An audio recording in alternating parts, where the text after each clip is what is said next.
Salut à tous les gars. J'étais en train de me poser une question et je vais vous la poser. Je voulais savoir d'après vous combien de personnes issues des classes populaires euh, ont été obligées à un moment ou l'autre de rejoindre des patriotes, tu vois, bah parce que eux-mêmes sont patriotes, mais il y a un moment où tu vois quand t'es patriote, tu cherches à rejoindre des gens qui te ressemblent. Tu comprends quand t'aimes ton pays, quand tu es intéressé par les thèmes comme le patriotisme, le nationalisme, le protectionnisme au minimum, tu cherches à un moment à te rapprocher de gens qui te ressemblent. Ok. La chose qui est sûre, c'est que c'est des thèmes qui sont que dans la bouche d'une certaine droite patriote bourgeoise. Tu vois. Je veux dire, le patriotisme d'en bas, par les gens d'en bas, pour les gens d'en bas, ça n'existe pas. D'accord. Le système a autorisé simplement un pan, une partie euh, de la société à se saisir de ce sujet. Parce que finalement, tous les autres, s'ils le font, se font détruire, doivent subir des médias mensonges, des attaques, etc., etc. Donc finalement, si tu veux aujourd'hui rejoindre le camp patriote, vraiment patriote, tu n'as pas le choix d'aller vers des bourgeois, voilà, la droite patriote bourgeoise. Parce que moi, pour moi, il pourrait y avoir énormément de droites patriotes, hein. Ou même de mouvements patriotes. Il pourrait y avoir les patriotes d'en bas, les patriotes du peuple, les patriotes. Tu comprends, il n'y a pas besoin d'avoir une classe sociale spécifique pour être patriote. La deuxième chose, c'est qu'on peut tous aimer la France, hein, dans un monde idéal. Espérons qu'à l'avenir, c'est comme ça que ça se passe. Euh, Chaque Français peut aimer la France, mais c'est pas pour autant qu'on partage les mêmes intérêts. Parce qu'on n'a pas la même classe sociale, on n'a pas les mêmes intérêts, on n'a pas, hum, euh, on n'a pas les mêmes soucis, les mêmes problèmes, les mêmes appréhensions, vous comprenez. Et en fait, on est en train de vous vendre un truc en ce moment. Apparemment, aimer la France, être patriote, ça suffit. Ça suffit à être tous dans le même camp. Ça suffit pour être tous dans le même camp. Tu vois. Sauf que c'est une vaste arnaque.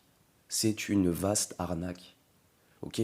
Moi, je pose la question, combien d'entre vous, combien parmi vos proches, combien par rapport à ce que vous pouvez voir tous les jours, hein, et je vais rentrer dans les détails après, combien de gens issus des classes populaires, qui n'ont pas forcément fait de grandes études, qui n'ont pas des parents qui ont eu des grands, je veux dire, au niveau professionnel, qui n'ont pas non plus, voilà, c'est pas des fils, tous des fils de cadres, des fils de docteurs, des fils, vous voyez, il y a énormément de gens du peuple qui sont eux-mêmes fils d'ouvriers, fils de caissières, fils de femmes de ménage, d'agents. Enfin, vous voyez, des métiers, on va dire, du quotidien. Donc, c'est des gens, on va dire, des couches populaires, mais qui, à un moment ou l'autre, parce qu'ils ont entendu résonner le mot patriotisme, amour de la France, etc., ont été attirés par une certaine mouvance. Le seul problème, moi, je reproche à personne d'aimer la France. Je reproche à personne de vouloir se battre pour elle, de vouloir la mettre au-dessus, de vouloir un peu déconstruire tout ce qu'on a mis dans la tête de la jeunesse et des moins jeunes aussi, qui parfois sont élevés dans la détestation de leur propre pays, etc. Ok, sur ça, il n'y a pas de problème. Mais nous faire croire que ça suffit à tous appartenir dans le même camp, à partager tous les mêmes intérêts et à aller tous dans la même direction, c'est une vaste, vaste, vaste arnaque. D'accord. Donc moi je pose la question, combien d'entre vous, combien dans vos proches, combien ont été obligés à un moment de rejoindre une certaine droite patriote bourgeoise, simplement parce que résonnaient les mots amour de France, patriotisme, etc. Sans qu'il y ait autre chose derrière. Parce que finalement, ne me dites pas que le fils de caissière euh, partage les mêmes intérêts que les abonnés ou les gens qui font TV Liberté.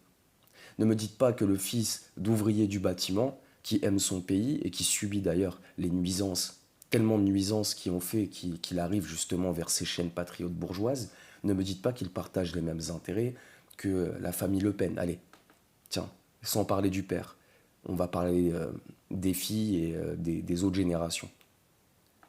Enfin, je veux dire, il y a un moment, les mecs, ça bug votre truc là. Ça bug complètement. Je vais aller encore un petit peu plus loin parce qu'en réfléchissant, parlons un peu du capitaine Juvin Brunet. J'ai fait plusieurs vidéos, j'ai parlé plusieurs fois de ce mec-là. de cet homme plutôt, quand je l'entends parler, ce type, je me dis que c'est exactement pareil. Regardez-le vivre, écoutez-le parler, vous verrez que ce n'est pas un mec de la droite patriote bourgeoise. Et je suis persuadé, d'ailleurs, j'ai pu échanger avec lui par message, où j'ai eu une réponse, hein, une réponse où il me laissait entendre en clair que j'étais pas loin de la vérité. Je vous mettrai la capture d'écran s'il le faut. Euh, Où finalement, regardez, il s'ennuie le mec. Parce qu'il touche à un public alors du troisième âge, beaucoup, il touche des gens, comment dire, le capitaine Juvin Brunet, quand vous observez, quand vous regardez comment il est, comment il parle, les blagues qu'il fait, euh, c'est un type avec qui on pourrait faire des barbecues sans problème. Et il n'y aurait pas de malaise, ni de son côté, ni du nôtre, tu vois. Et quand il est devant une assemblée de 30, 40, 50 personnes, que c'est tous des gens du troisième âge, ou d'une certaine droite patriote bourgeoise, mais vous pensez quoi les gars? Le mec s'ennuie profondément.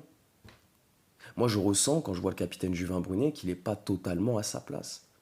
Parce que pour moi le capitaine Juvin Brunet, comme des centaines de milliers, même plus, de citoyens français, n'a pas eu le choix de rejoindre, de, comment dire, il a été récupéré, il a dû rejoindre, il a été repris, écouté, partagé par cette droite patriote bourgeoise, qui est la seule à s'autoriser les sujets patriotes. La seule. Mais est-il vraiment à sa place?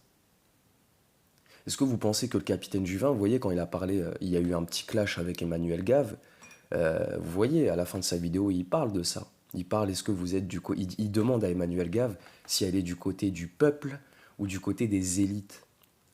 À peu près, j'ai pas exactement la phrase, mais c'est à peu près ça qu'il lui demande. Est-ce que vous êtes du côté du peuple ou est-ce que vous êtes du côté de la richesse, des riches, etc., etc. Parce que lui-même est en train de comprendre, je pense. Tu vois que, mon pote, l'amour de la France, le désir de sortir de la décadence, l'amour de l'histoire de la France, ça suffit pas à rassembler. Je veux dire, il y a combien de misérables qui vont trahir encore leur classe sociale, qui vont épouser les combats de bourgeois sans se poser plus de questions. Tu vois, mais moi je suis désolé, tu peux aimer la France. Alors pour moi, tu es un patriote bourgeois, tu aimes la France, c'est très bien, tu vois. On peut discuter, on peut certainement même aller bouffer ensemble. Mais je sais que le jour J, le jour où la plèbe va peut-être, une plèbe patriote, hein, va vouloir aller au bout d'une contre-révolution ou d'une révolution, ou je ne sais quoi, hein, je sais qu'à ce moment-là, on n'aura plus les mêmes intérêts. Il y en a peut-être certains des patriotes bourgeois qui, eux, sont prêts comment dire, qui sont prêts aussi à aller dans les intérêts du peuple, tu vois, mais la plupart non. Et c'est normal, hein, parce que au moment de sauter de l'avion, mon pote, tu regardes, bah, je veux dire, chaque chose se remet en place, hein. Chacun va se battre pour son équipe, hein. Tu vois, et en fait, il y a le capitaine Juvin Brunet, déjà, mais il y en a combien d'autres? Quand moi je vais dans les espaces commentaires de certaines chaînes de la droite patriote bourgeoise, mais regardez les espaces commentaires. Vous voyez bien que bah, c'est des fils de prolos qui commentent, c'est des fils d'ouvriers, c'est des gens qui n'ont pas forcément une syntaxe, un orthographe et une grammaire qui laissent entendre que voilà, c'est des gens qui ont fait des études ou autres, vous comprenez? On voit bien qu'il s'agit du bas peuple et des misérables. Alors il y a un moment, va falloir peut-être réfléchir, c'est où vous continuez de mettre votre colère au service de bourgeois, hein, colère légitime, hein, bien sûr, qui en échange ne font rien avancer. Ils sont dans la spéculation, dans le blabla, dans je vous demande de l'argent, j'essaye de transformer la colère en argent, j'essaye, et en échange, vous avez le droit à aucun respect de la part de nos élites. C'est de pire en pire. Ok? Donc on continue comme ça encore 30 ans, 40 ans. Comme ça, à la fin, on sera tous des vieillards, on n'aura même plus la force de se rebeller ou de se révolter. Ou il y a un moment, il va peut-être falloir commencer à réfléchir à un mouvement patriote, tu vois, populaire. Alors j'en ai rien à foutre que ce soit de gauche, de droite. Malheureusement, on nous a mis des idées dans la tête, hein. Quand on est petit, on nous dit la gauche, c'est les pauvres, la droite, c'est les riches. Je ne vais même pas parler de ça. Mais simplement, déjà, d'un patriotisme populaire. Populaire. Parce qu'avec un patriotisme populaire, par exemple, pendant l'affaire Naël, je vous donne deux, trois exemples comme ça qui auraient pu être différents. avec un patriotisme du peuple par le peuple, on n'aurait peut-être pas eu des gens qui seraient venus mettre de l'huile sur le feu et sucer jusqu'au sang le moindre uniforme policier, tu vois, sans réfléchir en fait, tu vois. On l'aurait peut-être pas vu ça. On aurait peut-être vu des gens qui seraient venus en disant écoutez, nous, on a pris les violences policières pendant les Gilets jaunes, donc on va faire un appel au calme, on va condamner toutes les violences, qu'elles soient policières ou des jeunes, etc. Et on va en appeler à l'armée française ou à la gendarmerie, tu vois. Tu sais, histoire de trouver un juste milieu, tu comprends. Et je demande pas qu'on suce la jeunesse qui a tout cassé, mais le problème c'est qu'il faut pas non plus sucer le moindre uniforme par principe. Vous comprenez le truc, tu vois. Par exemple, avec un patriotisme populaire, aujourd'hui, on ne serait pas en train encore de parler du Covid comme peut le faire Idriss Aberkan ou toute la droite patriote à longueur d'année. Le Covid, c'est terminé, mais on serait peut-être plus en train de parler d'inflation alimentaire, de profiteurs d'inflation, de donner la parole à Michel-Édouard Leclerc, à un tel, tu vois. Parce que là, le problème des Français pauvres, c'est l'inflation alimentaire et l'énergie. Eux, ils sont encore en train de vous faire des vidéos du Covid, le Covid, on invite le professeur Raoult, on invite ceci, on ponce le sujet du Covid pour en tirer un maximum d'argent et jusqu'au bout on va le faire. Tu vois, avec un mouvement patriote populaire, ça aurait pas été ça. Je pense que l'inflation alimentaire, le fait de parler de ça, d'unir les estomacs des Français, parce qu'en parlant de ça, tu sais, tu unis les estomacs, hein. Je pense que se faire violer à la caisse et payer tout aussi cher, ça peut rassembler quand même, hein. D'accord. Euh, donc vous voyez, c'est comment les choses auraient pu être différentes avec un patriotisme populaire. Tant qu'on aura un patriotisme bourgeois, ce sera la baya, l'immigration, le pauvre, le musulman. Ils arriveront toujours à vous trouver un truc, hein. Toujours, toujours, toujours. Mais je veux dire, en attendant les intérêts du bas peuple, on n'y pense pas. Le fait que le repas de midi ait été supprimé chez bien des Français, on s'en fout aussi. C'est pas le professeur Raoult qui va en parler, tu comprends? Non. Ils sont toujours là à inviter des docteurs pour parler du Covid, mais parlez-leur un peu de l'inflation. Parlez-leur de ces gens qui sautent des repas, qui ne mangent plus comme avant, qui ont des carences, qui ont... Parlez de ça avec ces docteurs-là. On veut entendre aussi ça, tu vois, parce que ça, c'est notre réalité. Mais vous, vous êtes encore dans votre planète, planète Covid. Le Covid, c'est terminé, les gars. Je dis pas qu'il faut blanchir tout le monde, mais je dis simplement qu'il y a d'autres réalités qui sont venues bousculer la vie des Français. Et bousculer, c'est un petit mot. Euh, et que vous, vu que vous êtes des bourgeois, que l'inflation, c'est un détail, vous ne vous êtes même pas saisi de ce sujet. Voilà. Donc je pose la question, d'après vous, combien de misérables ont rejoint la droite patriote bourgeoise car ils n'avaient pas d'autre alternative, d'autres choix, etc., etc. Et pensez-vous que la droite patriote bourgeoise est en mesure de faire trembler qui que ce soit, quoi que ce soit, de prendre conscience? Est-ce que vous pensez que c'est des gens qui ont assez de courage, assez de désespoir et assez de colère pour vraiment faire trembler les loges? Est-ce que vous pensez vraiment qu'ils sont capables? Et est-ce que vous pensez que le jour J, euh, le jour que beaucoup de misérables attendent, tu vois, est-ce que vous pensez qu'on aura les mêmes intérêts, qu'on partagera les mêmes intérêts? Parce que c'est bourgeois qui vous excite.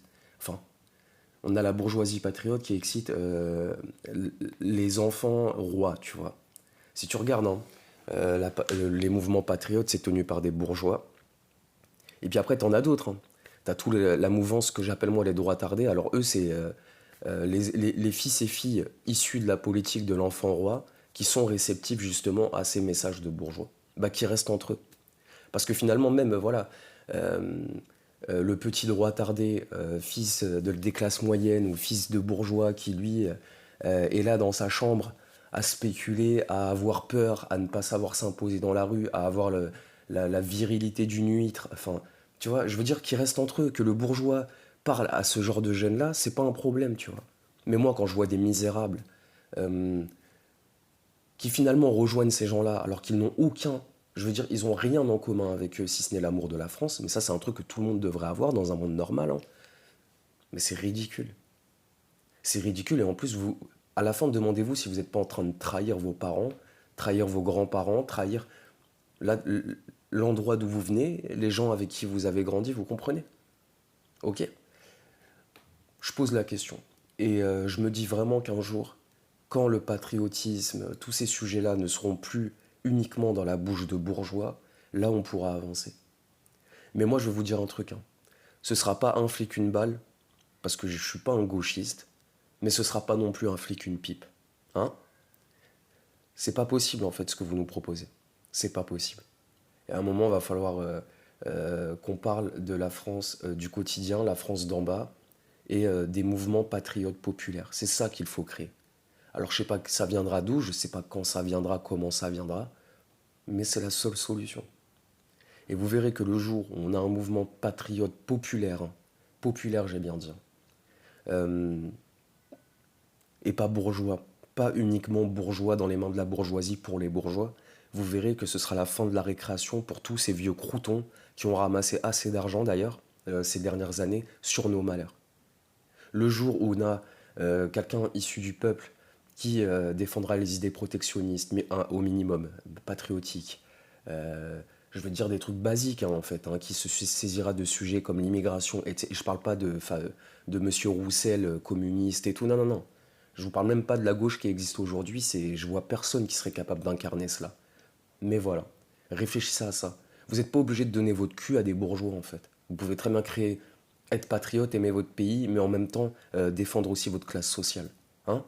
Et, euh, et je veux dire, le seul problème, on a un gros problème de toute façon, parce que tant que ça restera comme ça, vous avez l'extrême gauche, ou la gauche même, qui nie le problème de l'immigration, d'accord? Ça c'est clair et net, mais il y a aussi la droite ou l'extrême droite qui nie les problèmes sociaux. Et on s'en sortira jamais. Le jour où on aura quelqu'un ou des gens qui prendront les deux en compte, les problèmes sociaux et les problèmes d'immigration, là vous comprendrez. Et vous comprendrez et les bourgeois sentiront la fin de la fête. Ce sera fini, ce sera terminé parce que la plupart des gens qui sont derrière eux rejoindront le premier, comme je dis, le premier gars du peuple qui saura allier patriotisme et social et qui arrêtera de nier le problème à droite ou le problème à gauche, tu vois. Et pour l'instant, vous êtes entre deux camps qui ne font que nier une partie ou plusieurs parties du problème. Et ça, c'est pas possible. Bon, moi, c'est juste ça. Je pense qu'on est beaucoup, qu'il y en a beaucoup, énormément dans ce cas-là. Et je pense même que le capitaine Juvin Bonnet en fait peut-être partie. Analysez-le, regardez comment il s'exprime, comment il parle. Ok, il y a l'amour de la France, il y a l'amour de l'histoire de France, mais ça fait pas une classe sociale. D'accord? On peut tous aimer la France et pas partager. Quand je le répète, ne pas avoir les mêmes intérêts qu'un autre qui aime aussi la France, tu vois. Les amis, je vous laisse là-dessus. N'hésitez pas à dire ce que vous en pensez. Si vous-même vous avez constaté ça,